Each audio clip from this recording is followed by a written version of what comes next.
Good morning, people, and how we doing? Yes, today is Project Cummins, but it's actually Project Not My Cummins. Today I have a buddy of mine's truck in here, and a buddy of mine's truck? A friend of mine's truck. How's that? Does that sound a little bit better? Yeah, I think so. Anyway, I've got a friend of mine's truck in here from work. It's an 01 Cummins, 2500, extended cab just like mine. He wants a leveling kit put on his truck just to kind of raise the front end up just a little bit to match the back end, level it out. It's a 2.5 inch leveling kit from Rough Country, and what we have here is the Rough Country suspension system. Comes with spacers for your coil springs, and also new Rough Country N2.0 shocks. So for a 2.5 inch lift in the front. Comes with everything you need, all the hardware for both shocks, the 2 spacers, new bolts for the top of your shock tower, and coil isolator. You will be reusing your coil isolators. That's the only thing that you will be reusing on one of these kits. It also comes with a nice windshield sticker, which I may just throw that on there just because it's him. Just kind of playing around with one of the guys at work.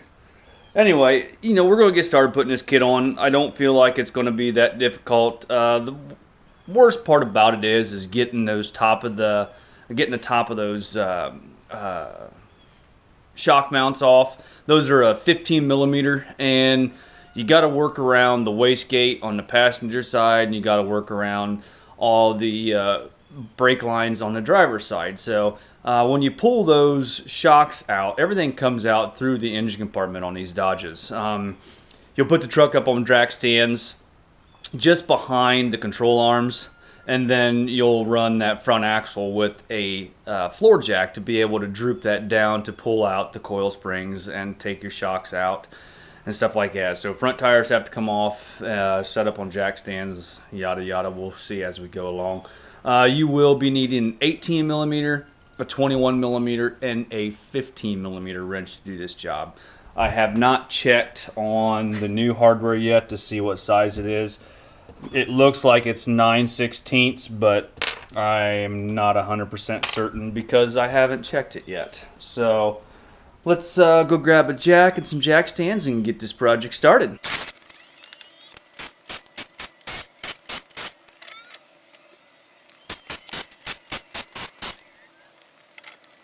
So when you're jacking this up and doing this job, you don't need to go up all the way so you can keep your front tires off. You just need to have enough room to be able to sag this front axle so you can or have your jack stands up high enough to be able to droop this front axle down enough to get your coil springs out. So right now we'll get the truck set up on jack stands, and that way we can get started doing that job. I'll go up just a little bit more, see what the other side's like. We're at 1, 2, 3, 4, 5th notch on this side.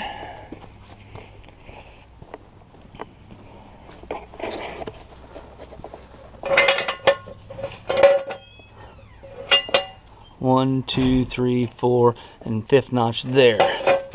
So let's go up just a little bit higher on the other side, and then we'll set the front frame right there.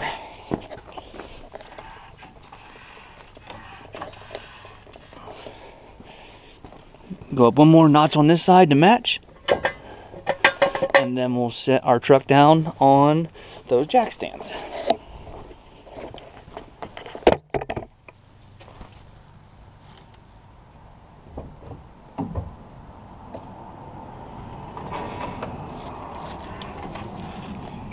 Now you want to make sure and leave your jack underneath your axle for right now. I don't know which side we're going to start on first. You can see how that spring's drooping already. I got to get these 15 millimeters undone right here, and then that's a 21 millimeter on the bottom of the shock. So I think probably first we'll take these 15 millimeters off These two are accessible from just right here in the wheel well, and the one on the back side is accessible from the engine compartment. So I think that's where we're going to start. We'll start with the driver's side and do it first. And then while we have everything apart, we'll clean out the spring perches and then the isolator up on top, because we do have to reuse this isolator here on the top of the shock, or the top of the spring rather. So to gain access from everything, I took out the air box on the passenger side. Just helps me be able to get to that nut on the back side by the wastegate there. Gives me a little bit more room. As far as the driver's side, there isn't much I can do to be able to gain any more access. So you can see there, hopefully, about how little of room that you have to be able to take that stuff apart. So see if I can set you right here, and we will start taking apart this driver's side. Like I said, you need 15mm for these. The only thing we can hope for is that they just break off, in all honesty, because they are pretty rusty. This is an Ohio truck. You can tell a big difference between this one and mine. I'm gonna have to go with a smaller size to try, because it's so rusty that the 15mm really don't fit anymore. There's grit and stone and everything else stuck up in there. So let's go grab my socket set and see if we can find a socket that fits. So I grabbed the 9/16, which is obviously American, and we'll see if we can get it on there and get these loosened up. Cool. That worked for that one. I don't know if it's going to work for the rest of them, but should have grabbed a little hammer too, but I didn't. The good thing is we don't have to reuse any of this hardware, because the kit comes with all new hardware. Grab me a little hammer here and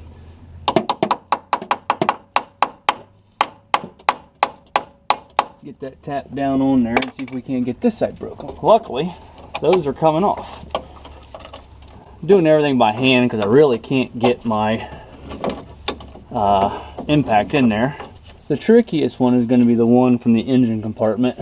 I'll have to use a few extensions on that one, tap my socket down on there with a couple extensions and maybe a swivel, and see how we can get that one off of there.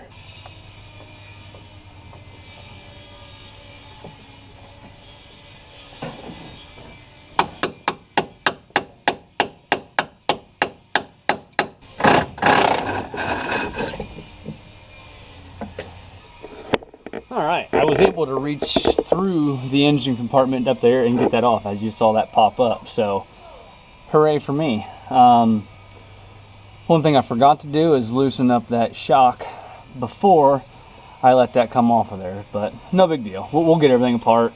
It'll be alright. Now we just got to move to the other side and get it tore apart. Alright, we'll get this done so we can get this stuff tore apart and get things put back together. We may have to do those shocks a different way, because that's just not coming apart. Hey, look at that. On this side, a 15 actually fits. Now if we can just get her broke loose. There we go.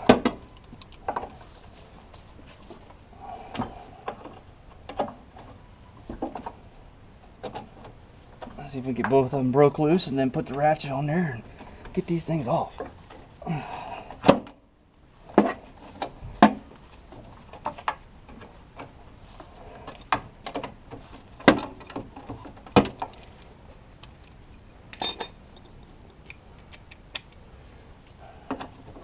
That's what happens with rust. The other side was a 9/16.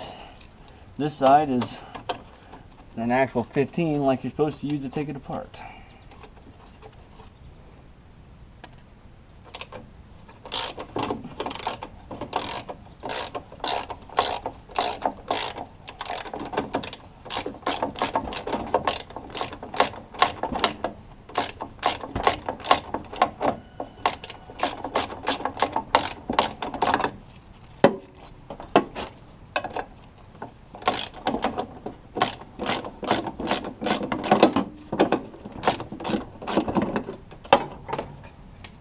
That. Now I already took the bolts out of the bottom of the shocks, so all that's free and loose. This mount is ready to come out. Mount ready to come out. How do you like that? A poet and I didn't know it. So if I turn that, I should be out of the way of the wastegate, and we'll see if we can pull that out of the top.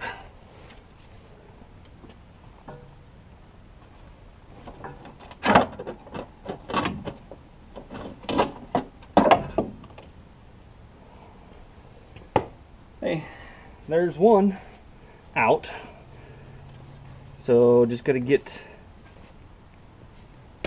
that shock mount off the top of it. Now we just lower that axle down.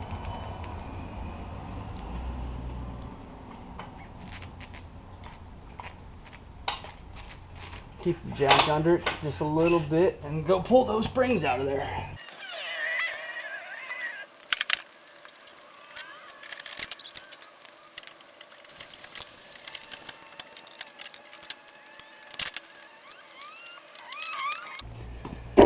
Okay, with a little bit of effort, everything is tore apart. You can see, whoops, stick spun on me.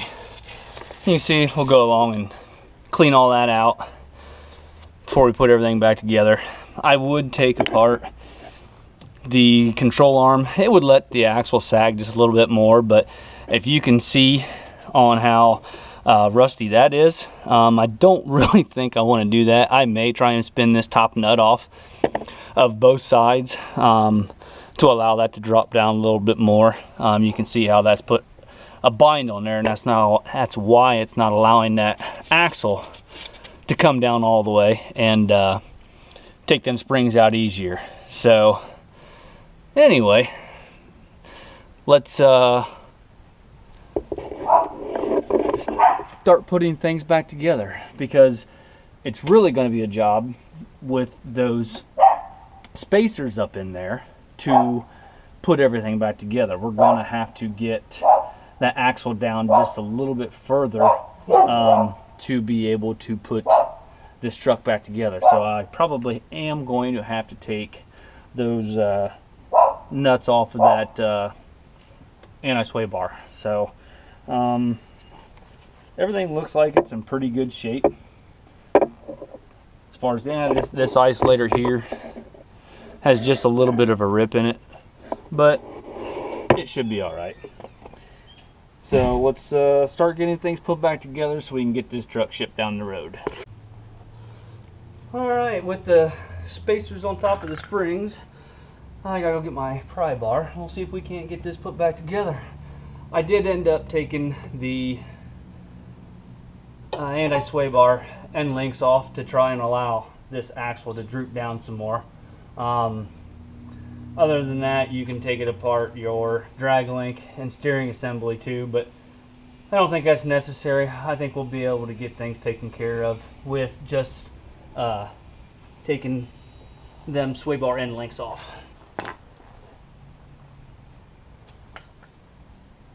The easiest way to do this probably would just take your bolts, put this up in your spacer, put it in place, because once the coil spring is in there, it'll hold it in place, and you'll be able to take your nuts and bolts back off, or take your nuts and bolts, take your nuts off and put your shock absorber mount back on top of here. So we'll put those on there.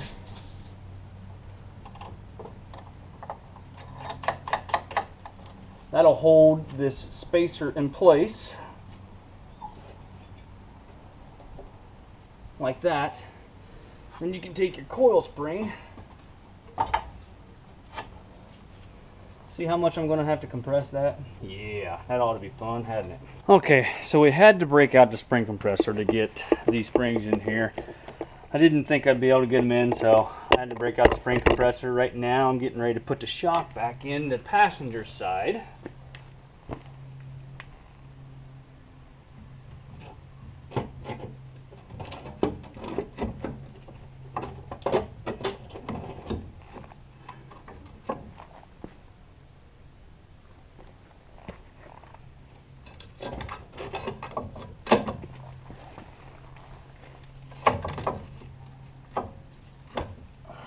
There's that.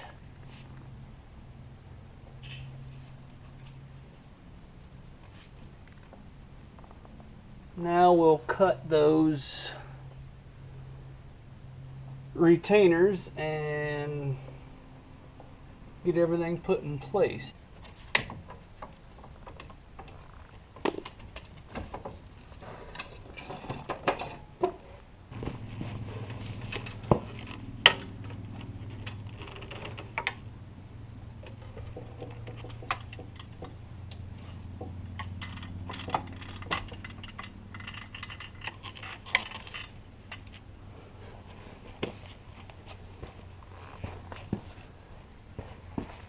Take a little bit of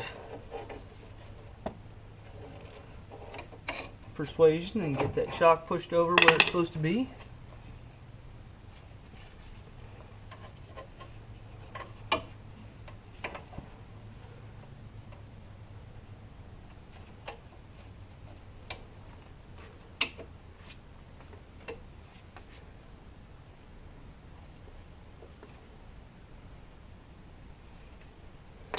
Alright, there's that.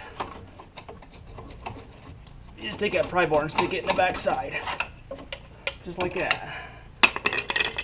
And now, it's all ready to be put back together on the passenger side. Well, okay, it is all back together, just got to tighten everything up. Passenger side is, for the most part, all put back together, just got to tighten everything up. These bolts are 30 foot-pounds. And then specs say you should retorque them after about 500 miles. Tighten up your shock bolt up there. That is the installation on the passenger side. I'll leave this loose. We'll go over and put the driver's side together, and you can see the spring compressor.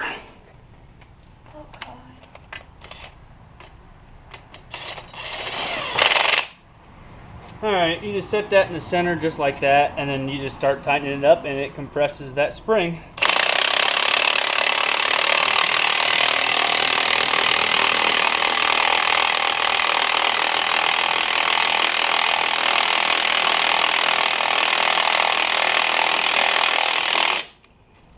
It's a pretty dangerous tool to use. I don't necessarily like using them. Anytime you're dealing with coil springs like that, that's I don't know. They're a very dangerous part of a vehicle to work on. All right, once you get your spacer in place, take you up a little bit. Once you get your spacer in place, all you gotta do is take that spring that you've compressed and put it right in place. If you've got enough on it, which I think I'm gonna have to take a little bit more on this one here.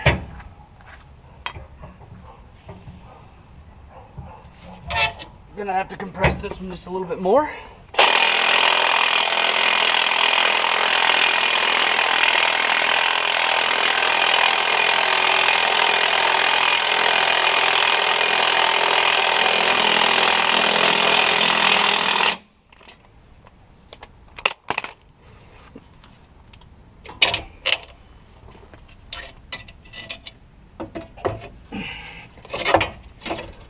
I don't know if I'm going to be able to get my impact in up there, so probably just going to grab a wrench, maybe. And I always like to spray the top of these with WD-40 just to let it slide into place. I'm going to grab my WD-40.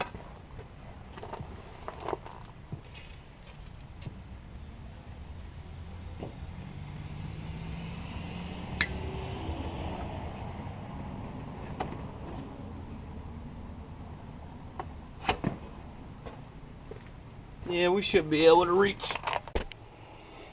Alright, still need to get this shock mount off this driver's side. All I'm going to do is I have the shaft of the shock stuck in my vise, and I'll take the 19mm and hopefully try and spin that nut off of there.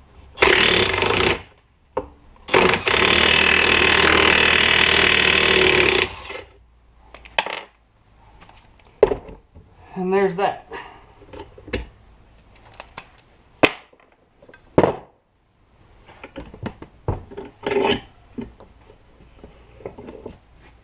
And see it, no real damage to the shaft of the shock either.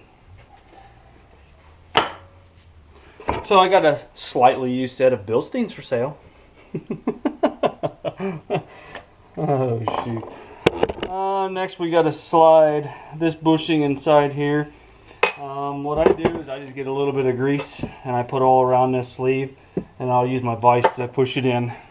Alright, you got that done. You just slide this shock down in place, just like you did on the passenger side. I'm going to do this one a little bit different. I'm going to put my bottom in first. Alright, put that bottom bolt in just like that.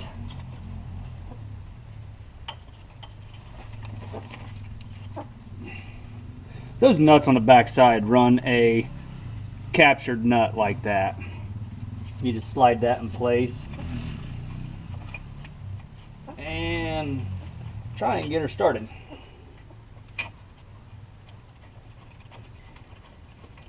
Just like that. Okay, that one's started. Put my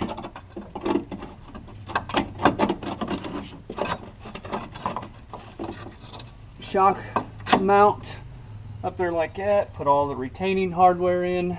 Alright, this side here I'm doing a little different. Like I said, I got all my hardware done, and I got the bottom bolt in and started, and then I'm going to cut it this way and then let it go up into place just like that, and then put my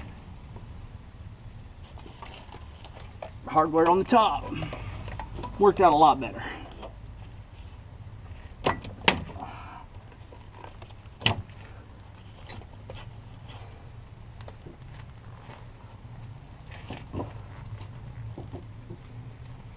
And you just put your nut on the top of the shock, wherever it's at, right there, see it? Now we're just down to tightening everything up.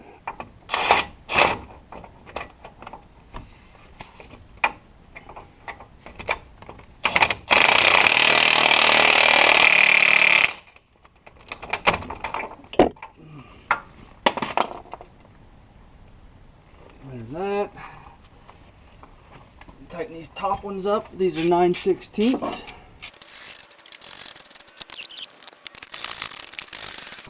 Again, with that third bolt, that back side one right there, we'll do that one from the engine compartment also. Then we got to tighten up our shock bolts, and that's it. Put the tires and wheels. I got a dog barking.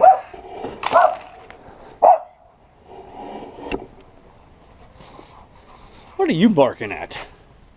Huh? It's never a dull moment around our house.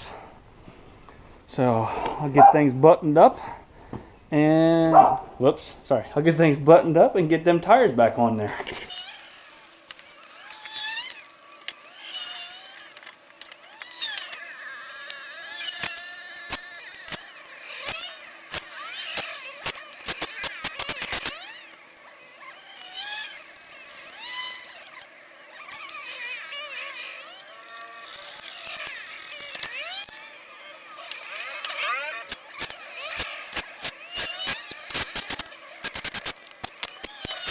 Done, finally.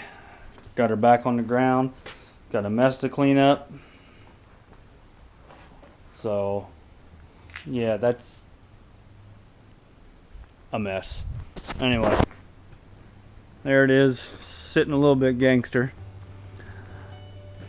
Just sitting a little bit taller in the front. My son over there messing around. Sitting just a little bit higher in the front than what it is in the back, but that's what he wanted. So he wanted to put on there.